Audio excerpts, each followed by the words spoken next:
Salam kawan-kawan, kita berada dalam judul teologi perempuan.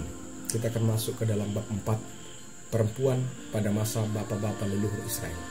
Bersama saya Pendeta Iwan Joshua Silitonga. Kita berada dalam channel Diskursus Teologi untuk mendapatkan informasi-informasi mengenai iman dasar Kristen, dan supaya kita dapat berbagi kepada orang lain mengenai iman dasar Kristen, maka diharapkan channel ini dapat kita subscribe, kita share, dan kita hidupkan lonceng notifikasinya. Atas perhatiannya saya ucapkan terima kasih. Tuhan Yesus memberkati. Lalu bagaimana kita memandang dalam bab 4 ini perempuan pada masa bapak-bapak leluhur Israel? Yang pertama kita akan belajar tentang Sarah dan Hagar, istri Abraham. Abraham memiliki seorang istri yang sah bernama Sarah. Tetapi Sarah adalah mandul.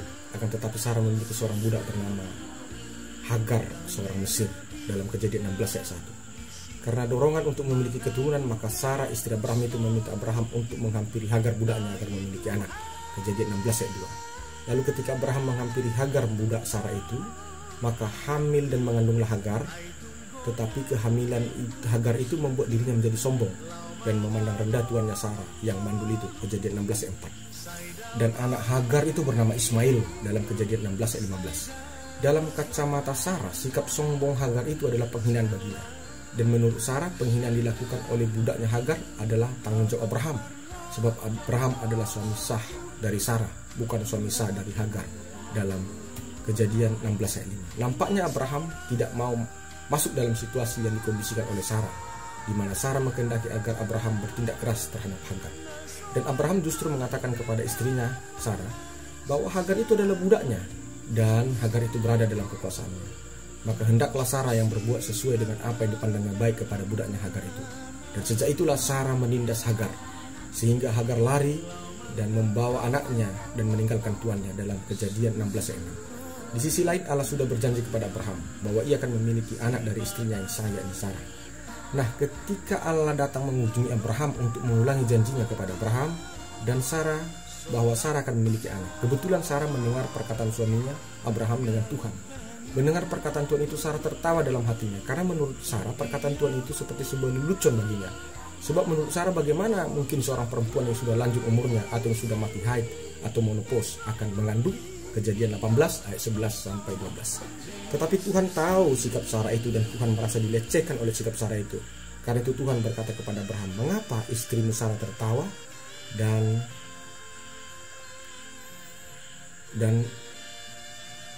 Tuhan berkata lagi kepada Sarah, sesungguhnya engkau akan melahirkan seorang anak, sekalipun engkau sudah tua. Allah menegaskan bahwa tidak ada yang mustahil bagi Allah. Tetapi Sarah mencoba menyangkal bahwa dia tidak tertawa karena dia takut. Tapi Tuhan menegaskan sekali lagi bahwa Sarah memang tertawa, dalam Kejadian 18 ayat 13 sampai 15. Maka kita menggambarkan perempuan pada masa bapak leluhur Israel dalam konteks Sarah, istrinya Abraham. Perempuan itu adalah pribadi yang rela mengorbankan statusnya demi nama baik dan kebahagiaan suaminya, yang dalam konteks ini adalah memiliki anak atau keturunan.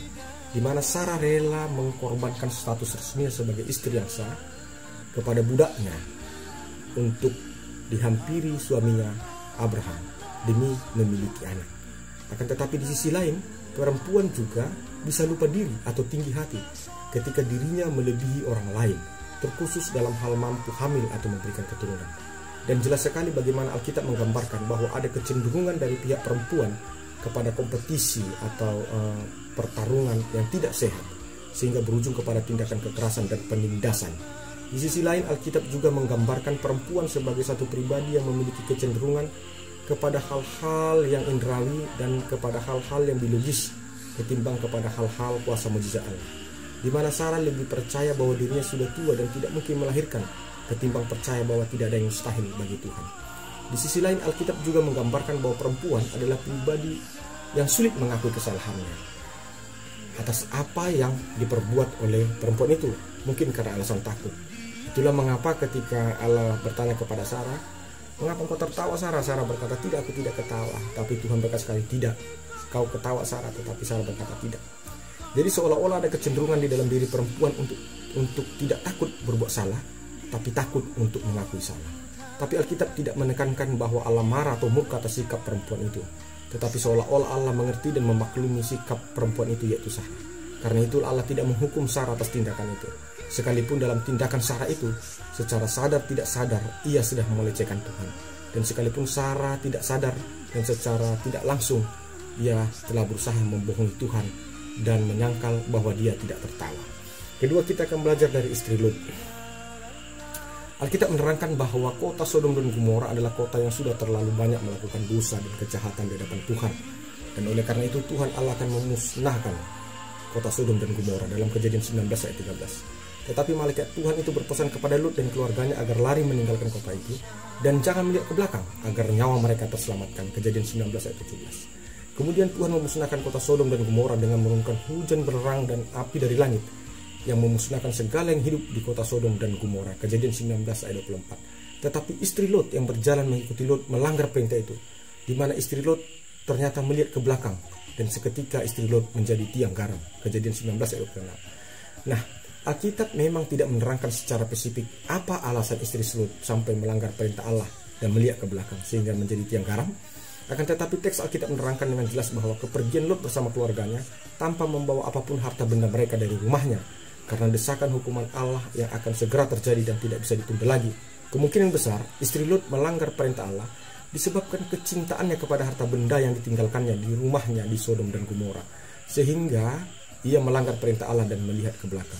Sehingga dalam konteks Lot, perempuan digambarkan sebagai pribadi yang rentan melanggar perintah Allah karena harta, karena uang, karena pangkat dan jabatan. Yang ketiga kita akan melihat bagaimana kedua anak perempuan Lot. Alkitab menerangkan bahwa hanya Lot dan kedua anak perempuannya saja yang selamat dari pemusnahan Sodom dan Gomora. Dan istri Lot sendiri tidak selamat karena melanggar perintah Allah dan menjadi tiang garam. Setelah peristiwa itu Lot dan kedua anaknya tinggal di dalam gua.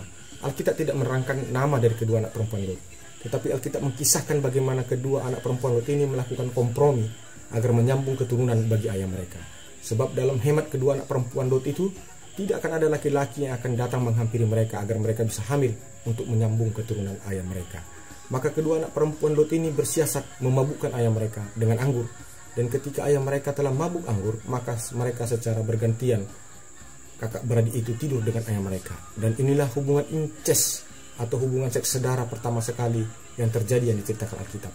Dan anak perempuan sulung Lot memiliki anak dan menamainya Moab. Dan anak perempuan bungsu Lot memiliki anak dan menamainya Ben-Ami atau Amon. Artinya Alkitab menggambarkan bahwa perempuan dalam situasi-situasi krusial dan sistemik dapat bertindak nekat dan melawan hukum-hukum kewajaran atau kenormalan manusia, yaitu melakukan hubungan seks saudara atau incest. Dalam konteks Lot, perempuan itu digambarkan sebagai pribadi yang nekat dan berani melawan norma-norma yang berlaku apabila diperhadapkan pada situasi yang krusial, situasi yang sistemik. Maksudnya situasi yang krusial dan sistemik ini adalah situasi ketika tidak memiliki keturunan atau memiliki anak. Atau dapat dikatakan perempuan akan lebih terbeban secara psikologis, secara moral, dan secara mental jika tidak memiliki anak atau keturunan dibandingkan dengan laki-laki. Dengan kata lain, ketika perempuan diperhadapkan dalam satu masalah yang membuntukan pikiran logisnya, maka keberanian atau kenekatan besar akan tumbuh di dalam diri perempuan, di mana tekanan-tekanan yang membuntukan pikiran perempuan itu akan membuat perempuan itu kehilangan penilaian-penilaian etis dan normatif. Agresivitas perempuan akan muncul tanpa terbendung yang melewati norma-norma etis ketika perempuan itu diperhadapkan pada situasi yang membuntukan pikirannya. Lalu kita akan belajar tentang dari Ribka, istri Ishak. Menurut Alkitab ternyata memilih perempuan untuk jadikan istri bukanlah persoalan gampang atau murahan. Ada kaidah-kaidah tertentu yang harus diperhatikan. Sebab dalam kacamata Alkitab, salah memilih perempuan menjadi istri adalah pintu masuk kehancuran atau bencana. Karena itulah Abraham berpesan amat sangat kepada hamba atau pembantunya yang paling dipercayainya dalam memilih istri bagi anaknya Ishak. Tidak boleh dari perempuan Kanaan yang merupakan tetangga dari negeri Abraham, sebab perempuan Kanaan itu adalah penyembah berhala dalam Kejadian 24 ayat 2. Ada apa dengan perempuan Kanaan? Sebab orang-orang Kanaan adalah orang-orang yang tidak mengenal Allah, dan orang-orang Kanaan adalah orang-orang penyembah berhala. Tentu maka anak-anak Kanaan termasuk anak-anak perempuan adalah orang-orang yang tidak mengenal Allah dan penyembah berhala. Dan satu-satunya suku bangsa yang mengenal Allah dan tidak menyembah berhala adalah dari suku Israel itu sendiri, yakni dari sanak saudara Abraham itu sendiri. Kejadian 24 ayat 4. Dan dengan bantuan Allah akhirnya Ribka anak Betuel cucunya Milka dan Nahor yang merupakan saudara Abraham menjadi istri Ishak. Kejadian 24 ayat 15. Selain nilai keturunan yang mengenal Allah, ternyata Alkitab juga memberikan kelebihan lain sebagai standar perempuan yang benar menjadi istri, yakni cantik parasnya dan masih perawan. Kejadian 24 ayat 16. Jadi dalam konteks Ishak bapa leluhur Israel, bagaimana Alkitab menggambarkan 3 kriteria pokok mengenai perempuan yang patut menjadi istri. Pertama, perempuan itu berasal dari keluarga atau keturunan yang mengenal Allah, bukan dari penyembah berhala. Kedua, perempuan itu memiliki paras yang cantik atau menawan. Ketiga, perempuan itu masih perawan atau belum pernah disetubuhi dengan laki-laki lain. Tentu pesan teologisnya, perempuan itu dituntut untuk menjaga nama baik keluarganya atau asal-usul keturunannya. Jangan sampai dia dari keturunan penyembah berhala, dan kalaupun dia dari keturunan penyembah berhala, maka dipastikan pada generasinya penyembahan berhala itu tidak ada. Kedua, perempuan harus menjaga keperawanannya, sebab hal itu penting menurut Alkitab. Dan perempuan harus menjaga tingkah lakunya, lisannya dan pemikirannya, sebab menurut Alkitab kecantikan wanita itu terpancar dari ketulusan dan kebersihan hatinya. Alkitab menggambarkan bahwa perempuan itu memiliki kebiasaan suka menguping atau menguping pembicaraan orang lain, seperti Ribka istri Yakub yang menguping pembicaraan Yakub dengan Esau anak sulung mereka. Saya ulangi sekali lagi, seperti Ribka istri Ishak menguping pembicaraan Ishak dengan Esau anak sulung mereka. Itu menerangkan bahwa ada tipe perempuan yang haus akan informasi atau haus akan rasa ingin tahu. Jadi jika perempuan itu dikondisikan atau dimiskinkan informasi, maka perempuan itu akan memakai segala cara untuk memuaskan rasa ingin tahunya, termasuk melakukan tindakan menguping pembicaraan orang lain. Agar perempuan tidak jatuh pada dosa menguping pembicaraan orang lain, maka perempuan harus dicukupkan dan dipuaskan dengan informasi yang sebenarnya. Perempuan melalui Ribka digambarkan Alkitab memiliki potensi kompetisi yang kuat dan hasratnya besar untuk memenangkan sesuatu yang dianggapnya sebagai kompetisi, bahkan menempuh cara-cara yang tidak sehat pun akan dilakukan perempuan, seperti merancangkan penipuan atau drama kebohongan untuk mendapatkan kemenangan atau sesuatu yang dianggapnya kompetisi. Kebetulan dalam perikop ini, Ribka dan suaminya Ishak seolah-olah berkompetisi atas anak mereka, siapa yang diunggulkan. Yakub, anak bungsu mereka, lebih dominan kepada Ribka sebagai ibu, sedangkan Esau lebih dominan kepada anak sulung mereka, lebih dominan kepada Ishak. Ribka tidak mau kalah atas suaminya, maka Ribka merancangkan sebuah drama penipuan untuk mendapatkan berkat kesulungan dari suaminya. Alkitab memang menerangkan Ribka berhasil memenangkan kompetisi itu, akan tetapi karena Ribka menempuh cara penipuan, sejak itulah hubungan Esau dan Yakub menjadi rusak kakak beradik, hingga keturunan Esau yakni bangsa Edom dan keturunan Yakub Israel berada dalam hubungan yang disharmonis. Tentu belajar dari konteks Ribka, maka pesan teologisnya adalah perempuan tidak boleh dibawa atau dikondisikan dalam situasi yang kompetitif. Karena jika perempuan dikondisikan dan dibawa pada situasi kompetitif, maka perempuan itu akan menjadi nekat dan melakukan segala cara untuk memenangkan kompetisi itu, termasuk dengan cara tipu menipu atau membohongi. Perempuan lebih baik dibawa dalam kondisi kepada hal-hal yang demokratis, duduk bersama dan saling bertukar pikiran. Lalu kita akan belajar dari Lea dan Rahel, istri Yakub. Dalam konteks Lea dan Rahel, kedua istri Yakub ini, kita menemukan bahaya dari poligami. Sekalipun Alkitab menerangkan bahwa Yakub tidak pernah mengkehendaki poligami, tetapi karena akal-akalan atau siasat mertuanya Laban, akhirnya Yakub berpoligami. Niat awal Yakub adalah monogami, yaitu memperistri satu istri, yakni anak bungsu Laban yang bernama Rahel, sebab Yakub cinta kepadanya. Tetapi akal-akalan Laban mertuanya membuat Yakub tidak bisa menolak poligami. Selanjutnya teks ini memaparkan kepada kita bahaya poligami itu sendiri. Akhirnya Yakub menikahi dan memperistri kedua anak perempuan Laban, yaitu Lea dan Rahel. Kondisi psikologis kedua perempuan yang dipoligami Yakub ini, ada yang tidak diuntungkan dan ada yang merasa diuntungkan. Rahel adalah perempuan yang lebih diuntungkan, sebab Yakub cinta kepada Rahel, yaitu istri keduanya, ketimbang kepada Lea, yaitu istri pertamanya. Jadi menurut Alkitab adalah kebohongan jika ada lelaki berpoligami dan mengatakan bahwa ia mampu memberikan cintanya seimbang kepada istri pertama dan istri keduanya, atau seimbang cintanya kepada istri tuanya dan kepada istri mudanya. Alkitab menegaskan itu bohong. Pasti akan ada yang lebih dicintai dan pasti ada yang kurang dicintai atau kurang diperhatikan. Dalam konteks inilah, Lea adalah orang yang merasa dirugikan, sebab cinta kasih sayang Yakub kurang kepadanya, tetapi lebih dominan kepada Rahel. Tetapi Tuhan cinta keadilan. Ketika seorang istri merasa ditindas karena ia kurang dicintai dan diperhatikan suaminya, maka Allah membuka rahim Lea sehingga dia bisa hamil. Dan demikian juga Rahel menjadi sulit hamil karena Allah menutup rahimnya. Tetapi itulah bentuk keadilan Allah yang diberikan kepada Lea dan tidak dipahami Rahel secara teologis.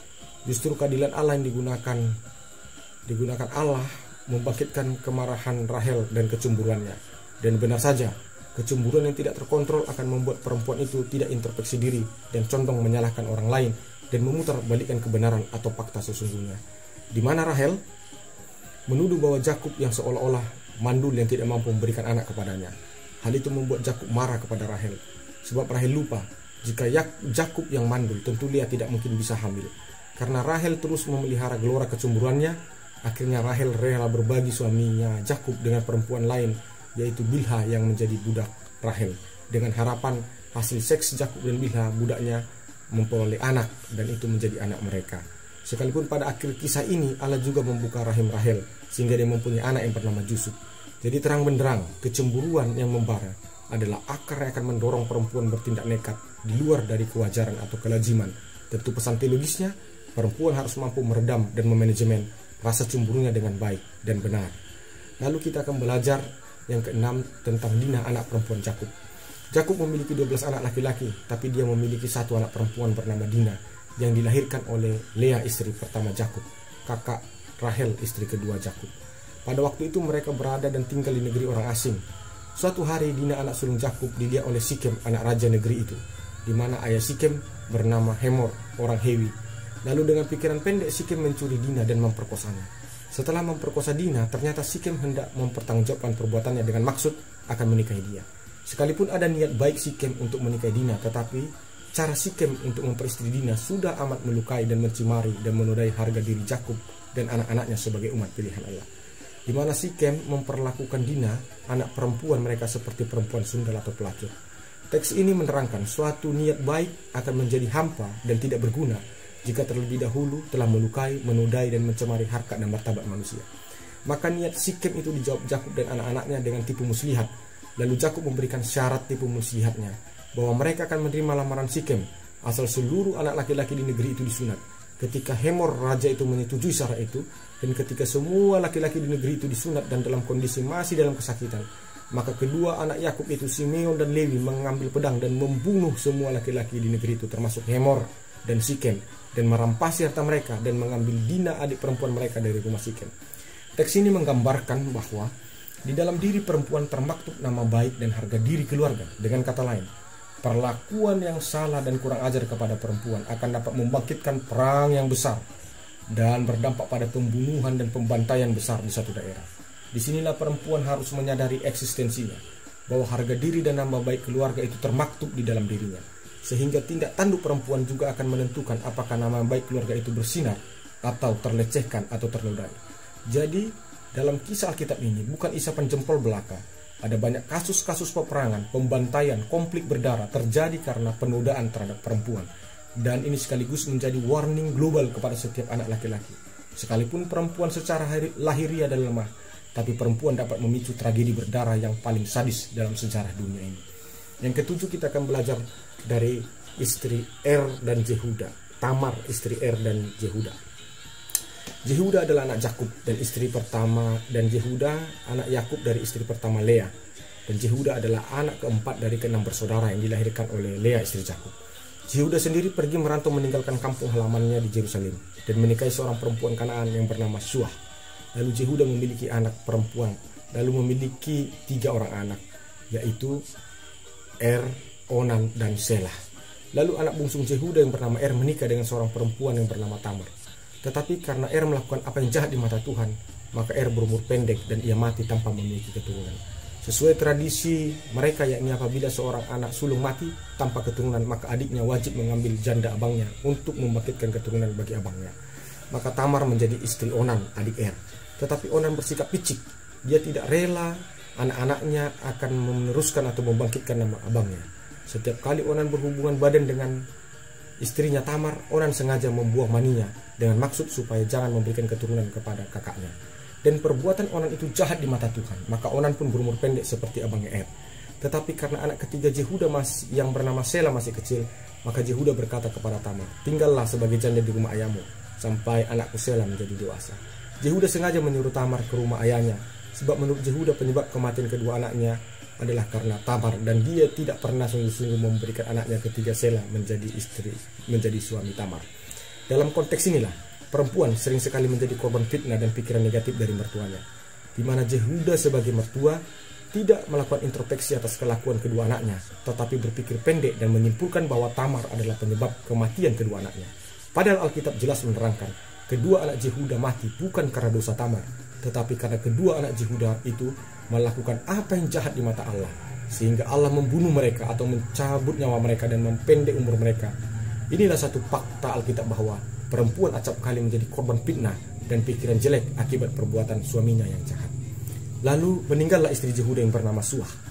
Lalu berkabunglah Jehuda atas kematian istrinya itu. Setelah itu Jehuda pergi ke Timnah dalam rangka pengguntingan bulu-bulu dombanya di sana.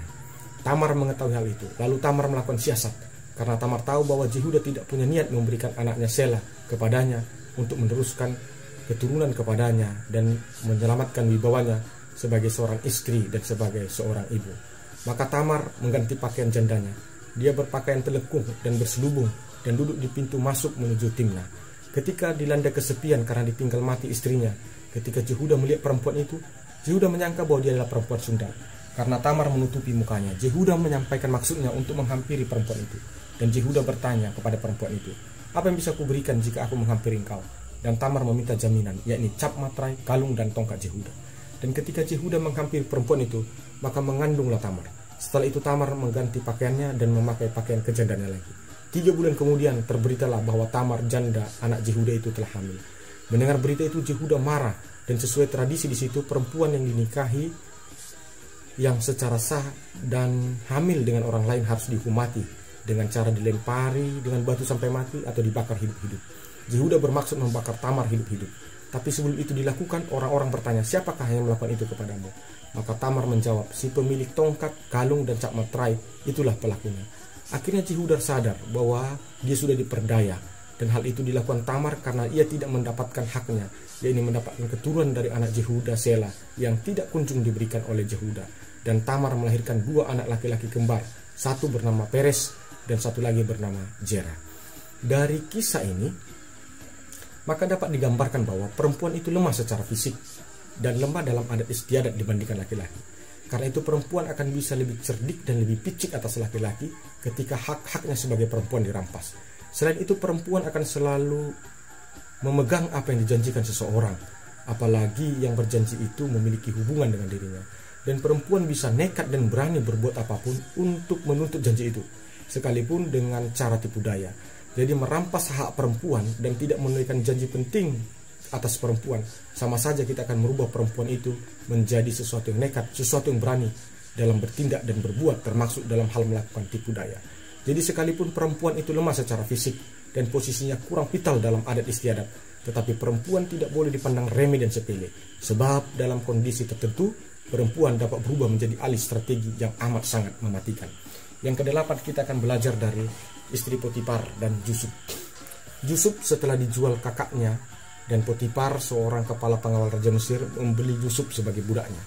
Dan oleh karena kasih karunia Tuhan yang melimpah kepada Yusuf, maka segala pekerjaan Yusuf menjadi berkat. Dan di mana Yusuf tinggal, maka di tempat itu juga dipenuhi dengan kelimpahan berkat. Potifar merasakan hal itu. Oleh karena itulah Potifar memberikan kepercayaan penuh kepada Yusuf atas seisi rumahnya, termasuk hartanya. Alkitab menerangkan bahwa Yusuf itu elok parasnya, atau tampan dan manis sikapnya. Diam-diam istri Potifar yang namanya tidak disebutkan Alkitab menyukai dan mengagumi Yusuf, dan istri Potifar sudah berkali-kali merayu Yusuf agar tidur dengannya, tetapi Yusuf selalu menolaknya. Tetapi istri Potifar tidak pernah jerah sebab ia sudah sangat bernafsu kepada Yusuf. Ketika rumah sedang sepi, tiba-tiba istri Potifar menarik baju Yusuf dan memaksa Yusuf untuk tidur dengannya. Melihat hal itu, maka Yusuf segera melepaskan bajunya agar lepas dari cengkraman istri Potifar itu. Karena sangat kecewa atas penolakan Yusuf itu, maka istri Potifar memfitnah Yusuf bahwa Yusuf hendak memperkosanya. Tetapi karena ia berteriak, maka Yusuf gagal memperkosanya, dan baju Yusuf yang di tangannya itu adalah bukti. Karena fitnah itu akhirnya Yusuf dijebloskan ke dalam penjara di Mesir. Belajar dari kisah ini, maka bisa dikatakan pada satu sisi dapat dikatakan perempuan itu lemah kepada sesuatu atau kepada lawan jenisnya, atau kepada pria yang tampan atau yang paras eloknya. Dan perempuan itu akan lemah kepada sikap-sikap laki-laki yang manis. Nah, seperti istri pengawal Mesir ini, yaitu istri Potifar. Bahkan boleh dikatakan perempuan sering menjadi lupa diri ketika bertemu dengan pria tampan yang bersikap manis. Ia lupa bahwa ia telah bersuami. Dan lebih parahnya lagi, ketika perempuan telah dikuasai nafsu birahi, maka perempuan tidak akan pernah jera untuk terus menggoda melakukan perbuatan jahat, yakni zina. Dan setiap perempuan yang dikuasai hawa nafsu birahi tidak akan jika tidak mendapatkan keinginannya, maka seketika dia akan berubah menjadi sesuatu yang sangat licik dan picik dengan memutarbalikkan patah. Oleh karena itu, belajar dari kisah ini, diharapkan setiap perempuan harus menjaga dirinya semaksimal mungkin ketika berhadapan dengan apa yang dikaguminya, sesuatu yang tampan dan sesuatu yang manis, agar jangan sampai ia lupa diri bahwa dia telah bersuami. Dan perempuan harus mampu menjaga dan mengendalikan birahinya agar jangan sampai birahinya meledak-ledak, karena tanpa disadari perempuan, jika ia telah dikuasai birahinya, maka seketika dia akan menjadi iblis betina atau si pemfitnah. Sebab arti nama iblis adalah si pendusta dan si pemfitnah. Dalam bagian yang keempat ini, kita melihat bahwa ada perbedaan perempuan pada konteks zaman bapak-bapak leluhur, mulai dari Sarah, Ribka, kita lihat istri Potifar, kita lihat lagi bagaimana yang terjadi dengan istri seorang yang bernama Tamar, bagaimana juga Dina, anak perempuan Yakub. Ini semua gambaran bahwa perempuan itu sering menjadi korban, tapi perempuan itu berjuang untuk mendapatkan korbannya. Perempuan itu sering dikelabui, tetapi dia akan berjuang untuk mendapatkan haknya dari pengkelabuan itu. Bagaimana perempuan itu sering diperlakukan tidak sopan seperti pelacur, dan akhirnya influence-nya adalah terjadi pembantaian yang luar biasa dan satu tragedi yang amat berdarah melalui satu strategi yang dirancangkan oleh anak-anak Daud ketika adiknya Dina diperkosa oleh Sikem di daerah Hur. Oleh karena itu, kawan-kawan, dalam konteks ini penekanan Alkitab tentang perempuan adalah kita harus sadar bahwa di dalam perempuan itu ada nama baik keluarganya, di dalam perempuan itu ada nama baik harkat dan martabat keluarganya. Karena itulah jika seseorang salah memperlakukan perempuan atau terjadi tindakan pelecehan kepada perempuan, maka satu waktu itu akan bisa memicu tragedi berdarah, bisa memicu perperangan yang amat sangat mengerikan sekali di dunia ini. Karena itu kita tidak boleh memandang sepele terhadap perempuan atas kelemahannya secara fisik yang kalah dalam hal tenaga dengan laki-laki, dan kita tidak boleh sepele terhadap perempuan yang posisinya tidak vital dalam adat istiadat dibandingkan laki-laki. Karena jika perempuan itu nekat, maka ia akan menjadi ahli strategi yang amat sangat mematikan, dan Alkitab mempersepsikan itu. Dan sekaligus kepada perempuan, agar perempuan itu mengenal dirinya dan menjaga dirinya, supaya jangan seperti Dina ia bisa diperkosa. Karena itu dia tidak boleh sendiri ketika dalam posisi gadis. Yang kedua, perempuan itu harus menjaga birahinya, apalagi terkhusus bertemu dengan pria tampan dan bersikap manis. Jangan sampai lupa diri, jangan sampai lupa bahwa engkau telah bersuami. Dan perempuan itu rentan dengan kecemburuan seperti Lea dan Rahel yang berkompetisi, yang saling cemburu-cemburuan. Jadi perempuan harus bisa mengendalikan cemburunya, dan memang sebisa-bisanya perempuan tidak boleh dibawa kepada kompetisi. Karena jika perempuan berkompetisi, mereka lebih cenderung kepada hal-hal yang tidak sehat daripada hal-hal yang sehat, seperti terjadi pada Rahel dan Lea. Dan perempuan tidak boleh dimiskinkan dalam informasi, karena jika perempuan sengaja dimiskinkan dalam informasi, maka tabiat mengupingnya akan kuat. Dia akan menguping pembicara orang lain, dan itu lebih berbahaya. Lebih bagus kita berdemokrasi dengan perempuan, kita bisa duduk bersama dan cerita, tukar pikiran dengan perempuan. Itu lebih menyehatkan perempuan itu, ketimbang perempuan itu sengaja dikondisikan untuk miskin informasi, karena dia bisa nekat dan dia akan menjadi seorang penguping yang jahat. Kiranya ini bisa mencerahkan Tuhan Yesus memberkati.